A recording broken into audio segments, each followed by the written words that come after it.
So this example is a little bit more sophisticated than the last. This time we have segment AB, and we know one of the endpoints, A, is 5, -2, and we also know the coordinates of the midpoint, 8, 4, but we don't know the coordinates of endpoint B.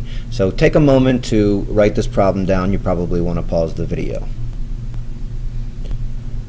So I've labeled the endpoints A and B, and I've also labeled the midpoint.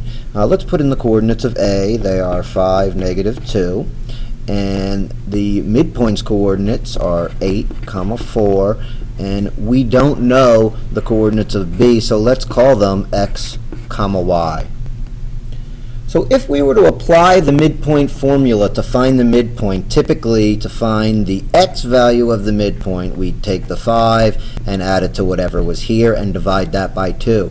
So we're still going to do that, but it's going to be a little bit tricky because one of the things we're putting in is X. So in any event, we're still going to take the average of the X's. So we're going to take 5 and we're going to add it to X, and we're going to divide that whole thing by 2, and when we do that, when we take the average of the X coordinates, we should get the X coordinate of the midpoint, which is 8.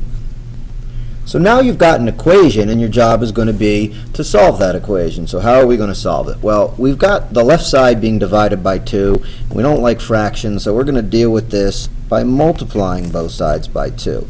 One of the biggest mistakes people make is that they forget to multiply the right side by 2. If you multiply the left side by 2, you have to multiply the right side by 2.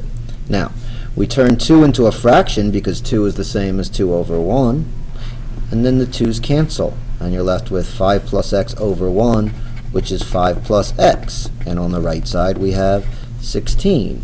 We subtract 5 from both sides and we get a midpoint. I'm sorry, not a midpoint. We get an X coordinate up here of 11. So, why don't you pause the video at this point and try to see if you can set up an equation and solve for the Y coordinate of the other endpoint on your own. And when you think you've got it, you can hit unpause and you can watch the solution.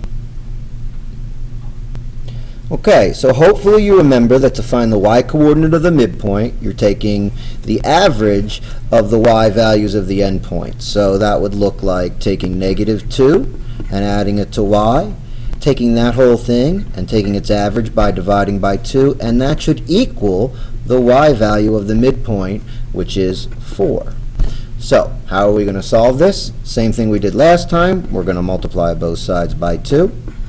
On the left side, we have 2 over 1, and the 2's cancel, which leaves us -2 plus y. And on the right side, we have 4 times 2 is 8. We're going to add 2 to both sides, and we get 10. And so the coordinates of our other endpoint should be 11, 10 for our final answer. So the answer to this question was 11, 10, and 11, 10 should be, I apologize, this coordinate plane's not big enough, but the answer should be 11 and then up 10. It should be right about here. Now, if you take a close look at this graph and we continue what we have here, I have an endpoint of 5, -2. Sorry, that's hard to see. I have a midpoint of 8, 4. And if I finish this line, if I start from endpoint A and I go to the midpoint and then I pass the midpoint, I get up here to point B. And based on what we see with our eyes, it looks like we did this just about right.